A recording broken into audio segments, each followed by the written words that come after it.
Welcome back guys, magandang araw pala sa inyong lahat. Ngayon pala ay magdi-disassemble tayo ng ating unit, Model DE.50 by KWC, at ito nga pala ay isang Desert Eagle.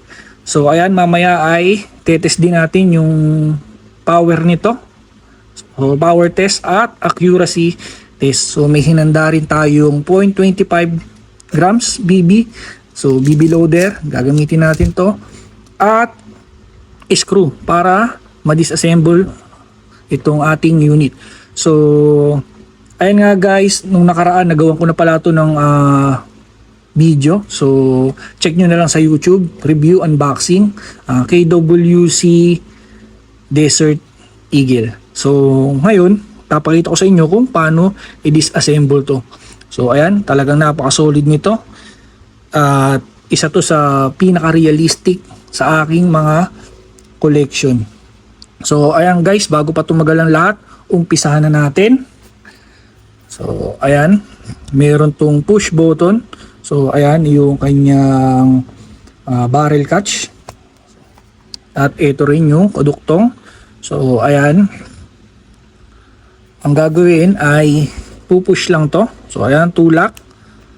At i-rotate itong kabilang barrel catch. So ayan, napakasimple lang. At kung makikita nyo, nag-move forward na itong kanyang slide. So pagkatapos ay tatanggalin lang natin itong kanyang uso o itong outer barrel. So ayan, napaka-solid. Parang nagkakalas lang o nagdi-disassemble ng GBB. So ayan, mamaya gagamitin natin tong ating screw para matanggal yung kanyang outer barrel. So ayan, ito nga pala ay metal inner barrel at plastic outer barrel. So ayan, mamaya kakalasin natin to. So ayan, pagpatuloy na natin. Tatanggalin ko lang itong kanyang upper receiver. So ayan, napakaganda nito. So yung kanyang recoil bar ay stainless na. So ayan, dalawa. Next, tanggalin naman natin itong kanyang cylinder. So ayan, papakita ko sa inyo kung paano tanggalin yung kanyang recoil, ay yung kanyang cylinder. So ayan, bubuka lang to. At itutulak. So ayan, dito ko tinutulak. So ayan, natanggal ko na yung kanyang cylinder. So ang kagandahan rito, yung nagustuhan ko, metal piston na pala siya. So ayan, makikita nyo. At yung kanyang spring guide ay stainless. So ayan, bibihira nga pala ito, bibihira to. Parang iilan pa lang ang nakikita kong merong metal piston na spring powered airsoft pistol. So ayan, kung meron pa kayong ibang alam na ganitong metal piston, comment nyo lang. So ayan, naghahanap din kasi ako ng iba pa. So ayan guys, napaka solid. So ayan, metal yan. At napakahaba ng kanyang cylinder. So tiyak malakas to. So next, itatabi ko lang to. So ayan. So ayan, pati kanyang recoil bar, napaka solid. So ayan, habang nagpapatuloy tayo, yung mga kanyang iba pang features, ang kagandahan, halos lahat gumagana. Para siyang GBB. Gumagana yung mga safety, itong kanyang hammer. So ayan, dito sa inyo, metal din yung hammer. So ayan, at itong part na to ay bakal din. So ayan, metal yan. At ang isa pang kagandahan ay metal din ang kanyang piston catch. So kadalasan ay yung mga nasisira sa mga spring type o spring powered airsoft pistol. At nakalimutan nating tanggalin yung kanyang magazine. So ayan, pakita ko na rin sa inyo yung kanyang magazine. Metal. At ang kagandahan dito ay double stock. So ayan, dalawahan. Pagka sinabing double stock, left and right, may BBs. So maximum 25. Check ko lang sa kahon kung ilan yung kayang ilagay na BBs dito.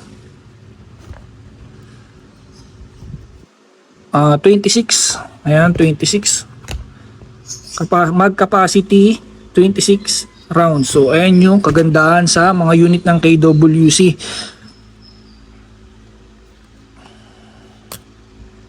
At napaka-solid, mabigat siya. So ayan, makikita nyo pati to ay metal. So ayan. At napaka-solid ng kanyang pagka-metal. So disassemble na pala natin tong isa pang part na to. So ito yung kanyang outer barrel. So ipapakita ko sa inyo yung kanyang inner barrel. So ayan, ito yung ating screw. At tatanggalin lang natin to.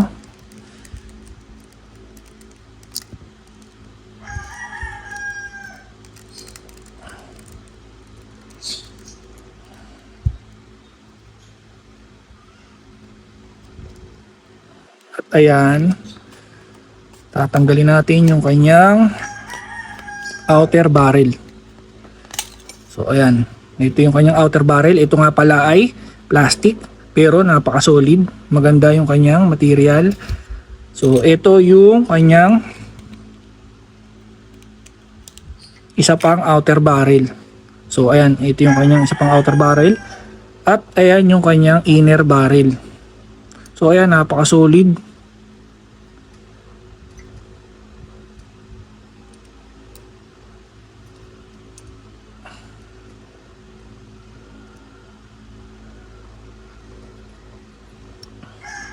At ayan pa kagandahan, kung makikita nyo ito, tututo ko lang sa ilaw. So meron siyang half up. So ayan, i-adjust nyo lang to. So ayan, i-adjust lang yan. So ayan yung kagandahan rito. At ayan pa rin yung isa pang bihira sa mga spring type o spring powered airsoft pistol.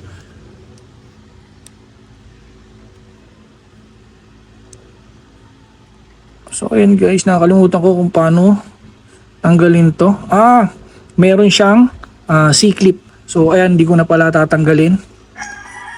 Ayan. Bali ayan, napaka-solid. Ibabalik ko na pala. So ayan, ganun lang magbalik.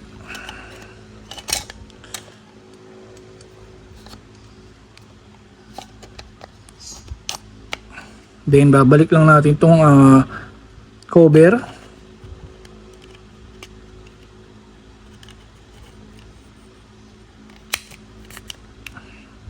At yung kanyang mga screw.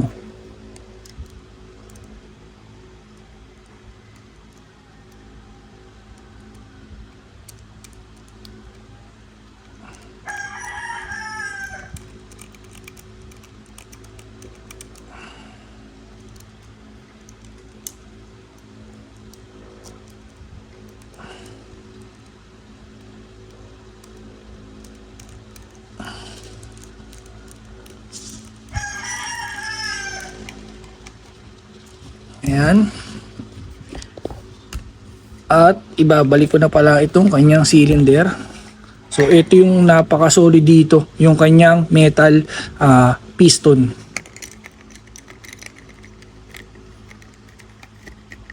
So ayan, itutulak lang yan. Napakadaling ilagay. At ilalagay na natin sa kanyang lower receiver.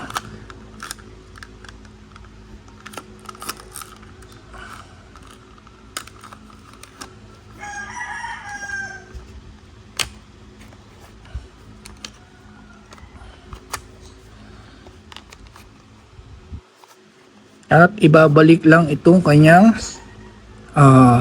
outer barrel.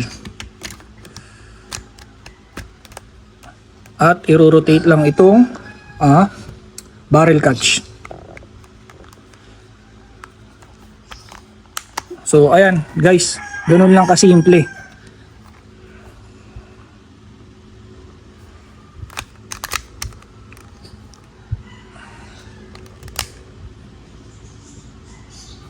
Napaka-solid. So ayan, test na natin. Accuracy test at ang kanyang power kung malakas nga talaga. So ayan, may hinanda uli akong mga tatargetin natin doon. So ayan guys, game na.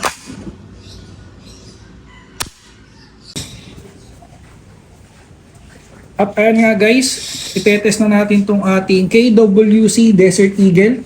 So ayan yung mga hinanda nating tatargetin. So titingnan natin yung kung accurate ba to at kung gaano kalakas, kung kaya niya bang basagin yung mga bote. So ayun, meron tayong bote ng Jid, Vitamilk at Red Horse. So ayan, targetin na natin. Medyo lumayo lang tayo, mga 5 meters para hindi tayo talsikan ng bubog. So medyo medyo malabo dahil naka-zoom lang yung ating video. So ayan, game.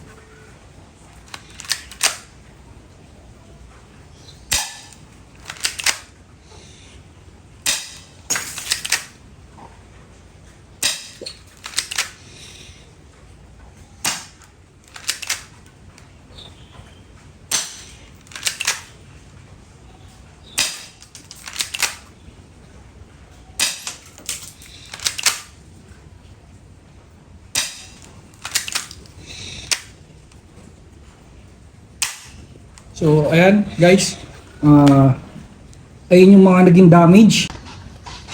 So at ito nga yung naging damage sa bote ng gin. So ayan, ito naman yung naging damage sa bote ng Vitamilk. At ito yung naging damage sa bote ng Red Horse. So ayan, ito nga pala yung pinakamakapal. So ayan, KWC Desert Eagle.